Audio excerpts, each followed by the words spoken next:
¿Qué tal? Buenas tardes, bienvenidos a una entrega más de Varieté, del programa en el que ya saben que repasamos el patrimonio, la historia, la identidad de Algeciras a través de distintos elementos de detalle. Para eso siempre nos acompañan nuestros investigadores de cabecera. Es el caso, una vez más, de uno de ellos, de gran aprecio y de gran valor para esta casa, como es Carlos Gómez de Avellaneda, presidente de La Trocha. Muy buenas tardes. Buenas tardes. ¿Qué tal? ¿Cómo estamos? Muy bien y muy contento de estar con vosotros. Bueno, la pues verdad. El gusto es compartido, ya lo sabe. Y bueno, ya saben que Carlos Gómez de Avellaneda viene trayéndonos en las últimas entregas pues una serie de contenidos que tienen que ver con autores que han escrito o que han publicado investigaciones o contenidos de cualquier tipo a lo largo de los últimos años, que sean de aquí, del campo de Gibraltar, o que sean de fuera, pero hablen sobre el campo de Gibraltar. Y toda esa gran amalgama de autores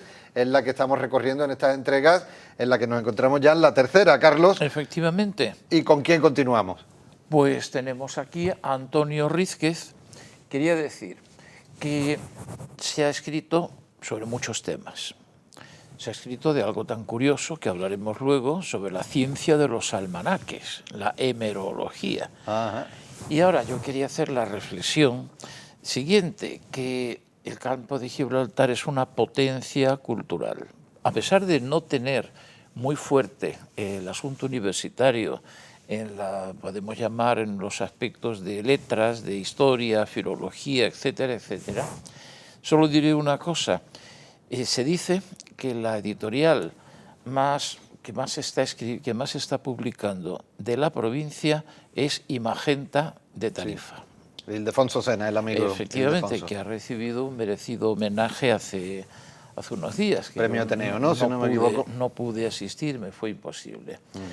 Pues claro, hay una efervescencia que además es algo muy curioso, porque ni le damos a los autores ni a las obras la importancia que merecen, ni tampoco tienen una proyección, que hay que achacárselo a los autores. Claro. Sí, O sea, un poco todo, ¿no? También los autores, la propia... Todo queda más o menos en casa, luego vas a la librería y te encuentras un libro fantástico, pero ¿esto de quién es? Esto es de fulano. Y digo, pues ya que callado se lo tenía. Pronto sacaré un libro fabuloso sobre las iglesias de Jimena, que lo compré en una gasolinera, en la carretera. Y digo, pero bueno, hay que presentar las cosas, moverlas, hacerles recurrir a los medios y que nos enteremos de lo que se hace. Sin duda ninguna. Yo creo que además esta serie que nos traes está sirviendo un poco para eso, ¿no? Para sacar un poco de los cajones y poner en valor tanto libro como hay publicado aquí en la zona. Y vuelvo a decir, me interesan mucho las ediciones modestas. La señora que escribe unos versos y lo pone y tal, por favor, volvemos a pedir, si alguien tiene algo que haya escrito, que haya editado, que conecte con vosotros o con La Trocha. Y también quiero decir que esta recopilación es una labor de equipo, que está La Trocha reuniendo todo lo que puede, y nos hemos quedado asombrados de todo lo que hay. Si nos quedamos solo con Algeciras, tremendo. Y si, como queremos hacer, como estamos haciendo, trabajamos la comarca en bloque, es fantástico. Es inacabable. Que no lo podíamos imaginar, que no nos damos nosotros la importancia que realmente tenemos. Claro. Y en eso estamos. La Trocha quiere que se visualicen todos estos esfuerzos. Pues sirva para eso estos programas, ¿no? Para poner en valor, y sirva también para ese llamamiento que en anteriores entregas hemos hecho a vosotros que estáis en vuestra casa. Si de repente decís, bueno, mira, yo tengo un libro publicado y que en su momento no se me hizo mucho caso, aquí está Varieté, aquí está esta casa Onda Algeciras, y aquí está Carlos Gómez de Avellaneda deseando de tenerlo entre sus manos para hablar sobre ese trabajo.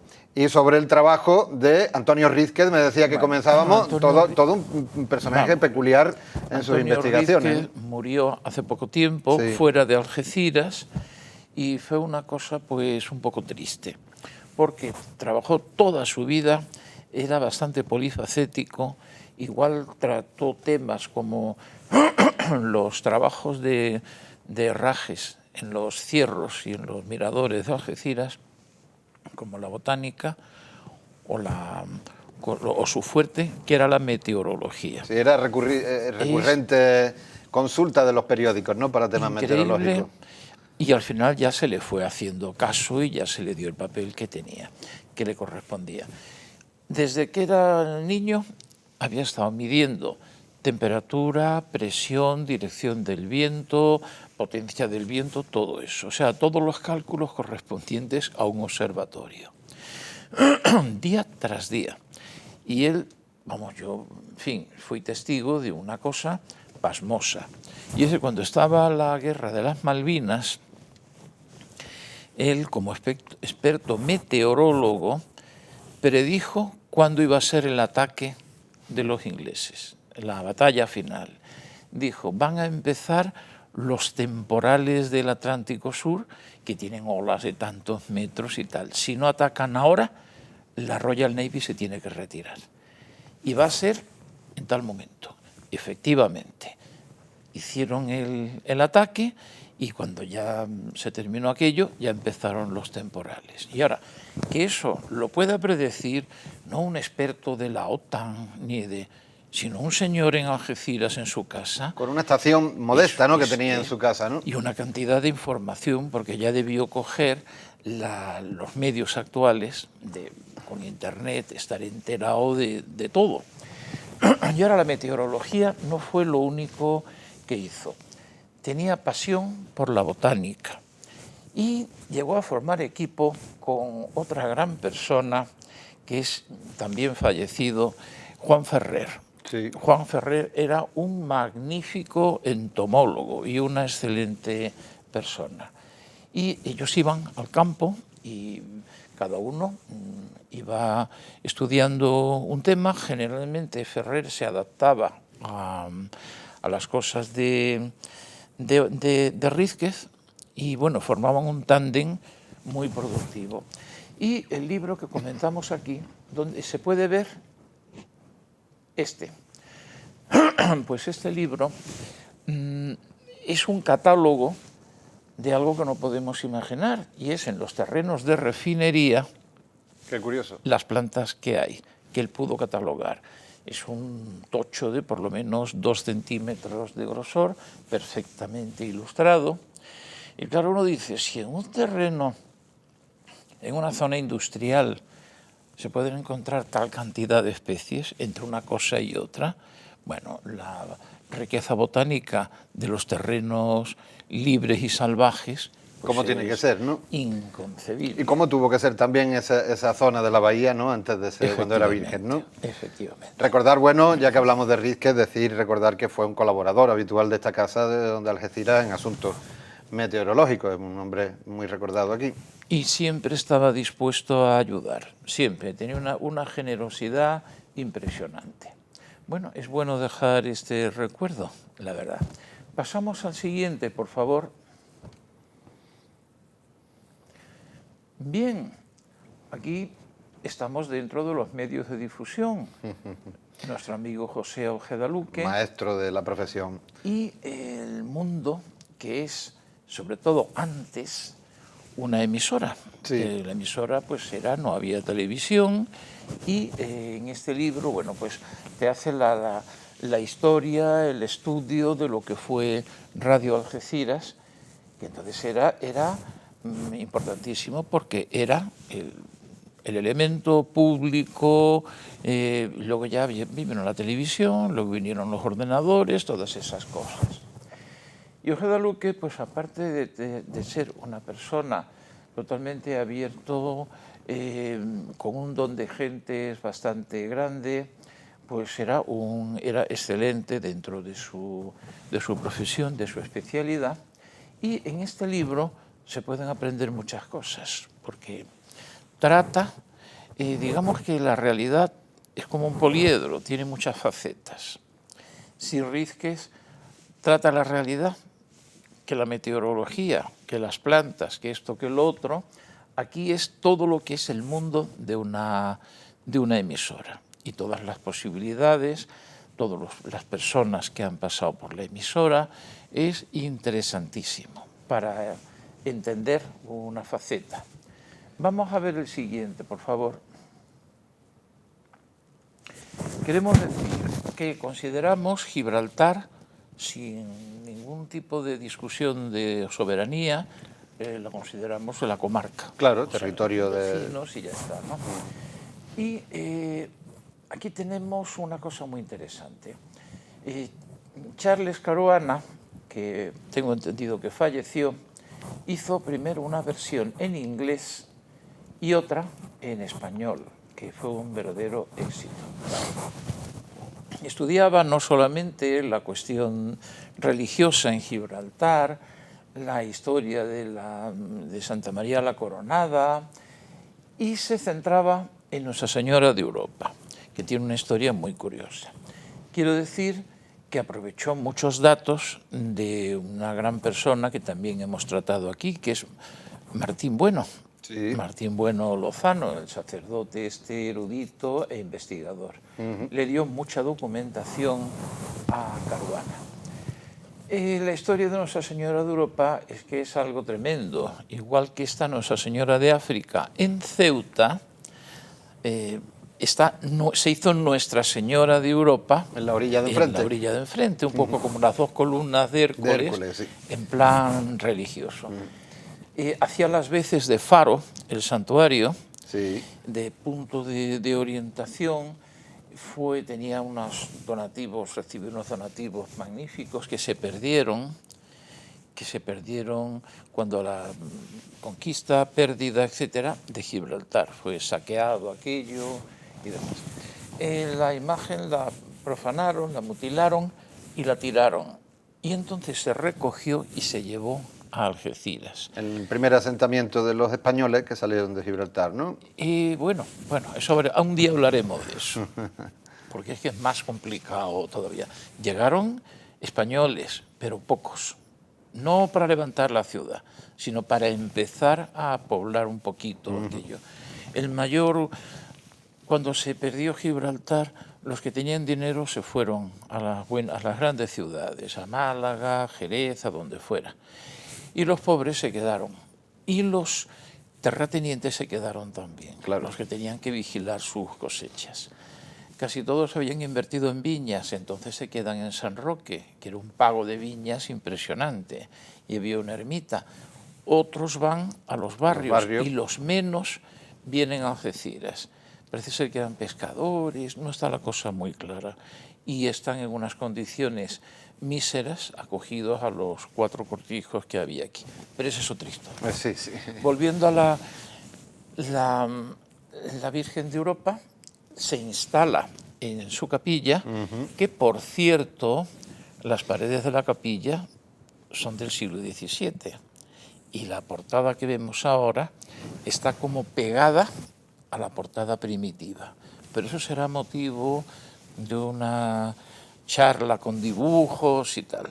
O sea, ese mito de que se deshace y se vuelve a construir de nuevo no es verdad. Se le pega una fachada que, por cierto, está sin terminar.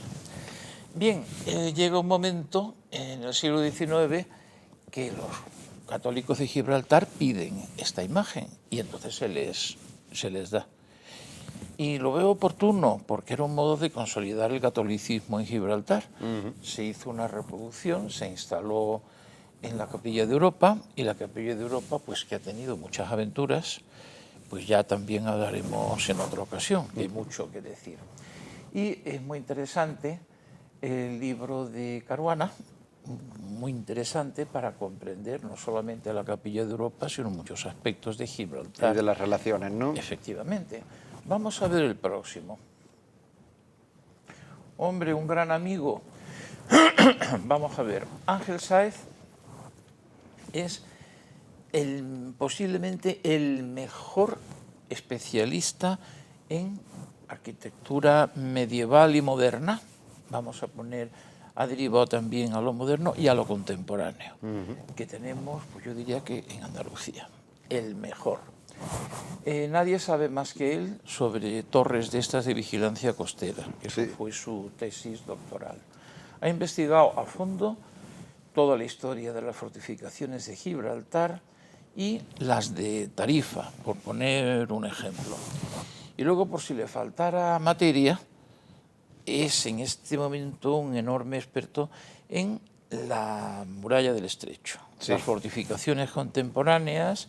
Él coordina un grupo de investigadores, ha hecho catálogos, ha hecho libros. Es el director de Almoraima, ¿no?, de la revista. Director de Almoraima, y bueno, es una persona de una capacidad extraordinaria y que va a salir repetidas veces, igual que también saldrá más veces Torremocha y más veces Iborra, pero queremos estas salidas dosificarlas. Y el libro es un estudio interesantísimo, porque lo que caracteriza a mi gran amigo Ángel es el rigor, rigor científico excepcional. No se trata de chauvinismo, pero es que hay aspectos, ya lo he dicho en otras ocasiones, como la investigación sobre fortificaciones, que la comarca se ha puesto a la cabeza. Muy bien, vamos a ver.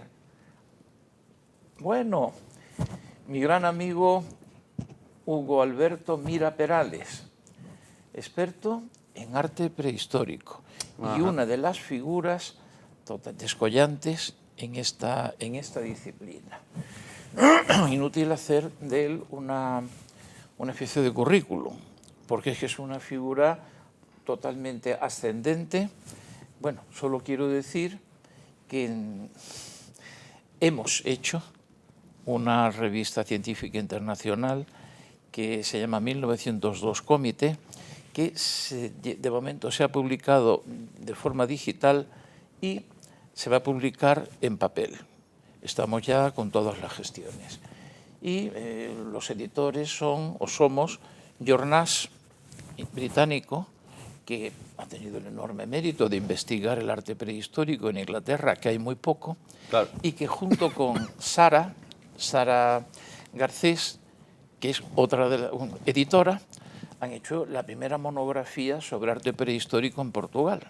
O sea que luego está Hugo, estoy yo y también está mi hija en el equipo. Ah, muy bien. Y estamos preparando ya la siguiente revista y vamos a ver si tiene. Este libro, bueno, es casi una tesis doctoral. O sea, coge el tema de esos interesantísimos emplazamientos, sí, lo estudia a fondo, lo exprime como si fuera un limón y le saca todo lo que se le puede sacar. Y además aplicando las últimas técnicas de investigación, desde cálculos digitales a todo lo... Y esta monografía está editada por el Instituto de Estudios Campos Gibraltareños, que es una institución que nos honra en la comarca. Y no nos queda más que animar a Hugo a que siga con esta trayectoria ascendente. Muy bien, Instituto de Estudios Campos Gibraltareños, ya que lo cita, que es, bueno, pues esa gran institución que promueve el conocimiento en todas las áreas y en la que además, Carlos, eres el presidente de la sección de historia, si no me equivoco, ¿no? La sección de historia es la primera. Y el presidente es mi amigo Álvaro Franco. Pero yo soy de la segunda, que es la más divertida, porque es la que tiene más cosas. Es arqueología, patrimonio cultural, etnología y encima de propina arquitectura. Arquitectura, o sea, un área diversa. No hay modo de aburrirse. En fin, es sencillamente apasionante. Y mi sección organiza las jornadas de arqueología, jornadas bianuales, las de historia del arte, y ahora estamos preparando las de etnología, palabra que no debe, vamos a traducirlo por costumbres populares, sí, que es la realidad, y que eso es precioso. Sí, sí que lo es. Y a todo el mundo nos gusta el tema. Bueno, vamos a ver ahora... Continuamos. Antonio Pérez Girón. Bueno, también un conocidísimo investigador del campo de Gibraltar, de San Roque en este caso. No hemos encontrado una fotografía mejor. Que, bueno, su producción es amplísima, casi todo centrado en San Roque y que todo lo iremos sacando. Por cierto, que no he sacado todavía nada de Jimena y sacaremos de Jimena, claro que sí, tiene su mundo. Antonio Pérez Girón, que es cronista oficial de San Roque, dentro de su amplia, digamos, producción, estudia a un personaje interesantísimo, Vicente Terrero. Hay que ir a la Guerra de la Independencia, los reyes están, por su estupidez, están prisioneros en Francia, están fuera, han llegado a un acuerdo con Napoleón, una vergüenza, ¿no? Entonces el país se organiza primero en juntas de gobierno y luego esas juntas desembocan en las Cortes de Cádiz, que las Cortes de Cádiz fueron un experimento político interesantísimo que se adelantó a su tiempo, que fue copiado por otros países, pero que desgraciadamente no fue comprendido por el pueblo. O sea, es más, las masas populares despreciaban a los de las Cortes de Cádiz, porque para ellos, mientras ellos estaban peleando en la sierra con los franceses, para ellos los diputados eran señores que estaban detrás de las murallas de Cádiz tomando chocolate y de tertulia. Y claro, y luego tenían la imagen equivocada de que Fernando VII estaba prisionero. Claro, y que iba y a ser... estaba en una jaula de oro haciendo lo que le daba la gana.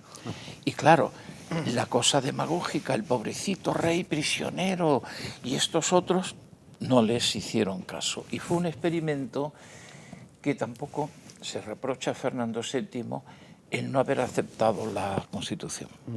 Pero es que si lo hubiera hecho, se lo hubieran echado encima a los demás países. Claro.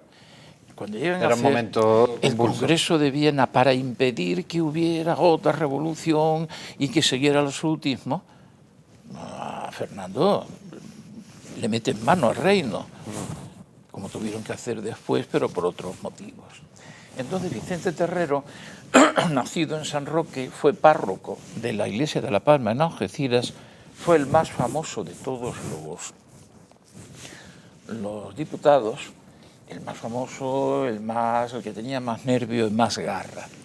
Y entre otras cosas curiosas que se pueden decir de él, el primer cementerio en Algeciras que se hizo extramuros, que se dejó por motivos higiénicos de enterrar en las iglesias, lo propuso Vicente Terrero, siendo párroco de La Palma. Y ese cementerio estaba muy cerca del Instituto Cursal, en el cerrito de enfrente, donde estuvo la empresa Conté después.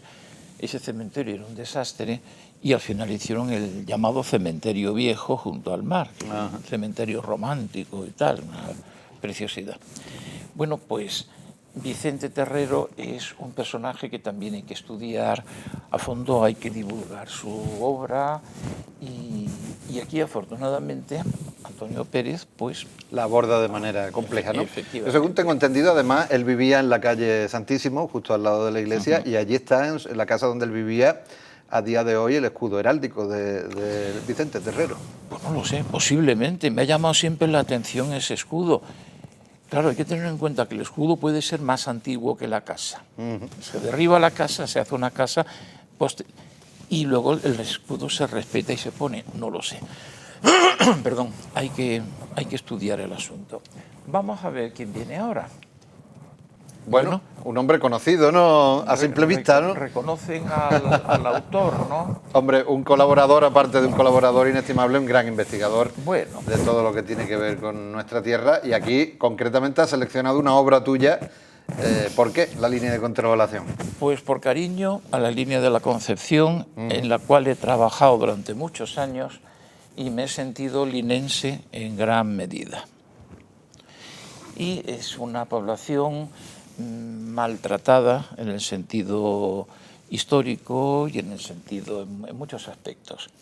La línea de contravalación son las fortificaciones que se hicieron en el siglo XVIII de mar a mar, o sea, de la bahía al Mediterráneo, para cortar lo que podía haber sido una invasión. Son unas líneas defensivas. Y han tenido una historia tremenda, fueron destruidas por los ingleses en la Guerra de la Independencia para que no las aprovecharan los franceses, de común acuerdo con nosotros, en fin. Y la línea debe su nombre a ellas. Sí. Línea de contravalación, la línea y luego línea de la Concepción. Aquí tenemos al fuerte de Santa Bárbara, que ahora se habla de restaurarlo. Sí, de ponerlo en valor, sí. Que lo excavamos hace ya unos cuantos años y podemos decir que en líneas generales, debajo de la línea actual se conserva. Hay puntos tan interesantes como el fuerte de San Felipe, al otro lado, la batería de la Princesa, que un sector se pudo levantar y poner sobre un aparcamiento, y ahí la línea tiene la posibilidad de tener un monumento restaurando el fuerte de Santa Bárbara. Una zona monumental, ¿no? Garantiza una zona monumental, sí, y muchos otros puntos que hay sueltos. Y se antetitula Un par de horas en la línea de contravalación. Es que es una serie que dirige nuestro gran amigo Ángel Sáez y que está orientada de forma que tenga una utilidad para los viajeros y turistas. Tiene delante unas páginas que son itinerarios para ir en bicicleta o en coche o como sea. Y luego, lo que tiene curioso la obra son algunas ilustraciones raras que se han podido sacar de archivos como el de Simancas. Ajá. Cosas raras, como un hospital magnífico militar que había en campamento, importantísimo, por ejemplo, para hacer las cartas náuticas de la bahía, porque utilizaban una de sus esquinas para trazarlo, o bien los puentes de barcas sobre los ríos Palmones y Guadarranque, que ya no se conserva nada de ellos, ¿no? Cosas tremendamente interesantes que están en nuestros archivos esperando a que se saquen y se publiquen. Vamos a ver quién viene ahora. Continuamos. Bueno, esos son estos libros que a mí me gustan. Las veredas del agua. Lidia Chico. Es un libro en gran medida autobiográfico. Refleja mucho de sus vivencias. Ella es tarifeña, estuvo viviendo en estas zonas que ella describe, es hija de un molinero, trabaja maravillosamente en la zona de Guadalmesí, que pasa desapercibida, pero Guadalmesí es algo interesantísimo en todos los sentidos. Y entonces, en este libro, narra una serie de vivencias. Estos son los libros útiles, que yo llamo, los que captan y recogen algo que se va a perder. Y ahí tenemos todo el mundo de los molinos, toda la vida en rural que había y que ella lo capta, pero que si ella no lo recoge, hay un montón de cosas que se pierden. Y el libro es muy interesante, está muy bien escrito y yo realmente lo recomiendo. Y animo a que se hagan libros como de este tipo, ¿no? Porque, digamos, habla de formas de vida y todo lo que son. Y encima de una forma amena. Bueno, se ha publicado un libro ahora sobre Castellar, sobre la Almoraima, fantástico, que ya lo traeremos. Vamos a ver ahora quién hay. Bien, seguimos con Tarifa. Esto es, además, no solamente interesante, sino que está muy rico. Sí, muy curioso, ¿no? Mariluz, que además es una persona muy imbricada en la cultura y en con el grupo que tanto hace... Almadraba, ¿no? No, Almadraba no. Bueno, la asociación esta de Tarifa, sí, que tanto protege... Melaria. Melaria, sí, exactamente, ¿no? Y ahora, dentro de la cultura popular, tenemos la cocina. Yo he comido algunas de estas cosas. Por ejemplo, el gazpacho caliente, y puedo decir que es exquisito, buenísimo. Naturalmente, para invierno, ¿no? Porque, claro, entendámonos, ¿no? Y respetemos el gazpacho veraniego, ¿no? Pero, por cierto, la cita más antigua de gazpacho frío la he encontrado en Algeciras, fines del siglo XVII. Un cortijo fortificado, llega un viajero y tenía mucha curiosidad por saber lo que era el gazpacho. Y bueno, llegan dos viajeros, venían de Gibraltar y van para Cádiz. El cortijo con puertas metálicas para defenderse de los piratas, en fin, tremendo, sí, ¿no? Y ahora dice este hombre, eso del gazpacho no me convenció, porque era pan y ajo, todo metido en agua. ¿Y eso qué sustancia puede tener? Todavía no habían llegado de América los tomates, claro, ni el pimiento, ni otras cosas, ni los pepinos. Era una cosa rudimentaria, ¿no? era aprovechar el pan duro. Claro. Que es a lo que se viene reduciendo en gran medida la cocina popular. Ah, pues muy curioso eso de la comida, la cocina tradicional del campo de Gibraltar, concretamente vegetariana en este libro, pero seguro que hay platos, ¿no?, que siempre decimos, tratamos de reivindicar la gastronomía propia, ¿no? Estos platos, que si el potaje de tagarninas, esto y lo otro, son exquisitos. Y luego, bueno, ya glosaremos otro libro que se dedique al marisco, al pescado y a la carne, ¿eh? Pero vamos, este merece todos nuestros respetos. Desde el punto de vista dietético es extraordinario, es un estudio antropológico, etnológico magnífico, y encima cualquiera de las recetas nos van a saber a gloria. A gloria. Pues a gloria nos sabe, Carlos, estos ratitos que compartimos.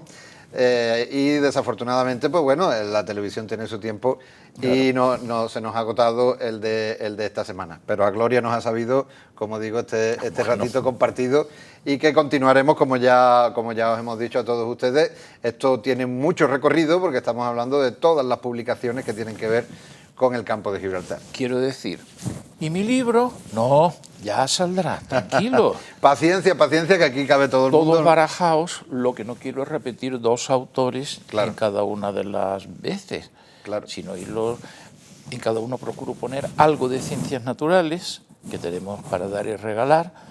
Hay mucho de historia, hay que dosificarlo, arqueología, tela marinera, y La Trocha piensa hacer una exposición con estos libros.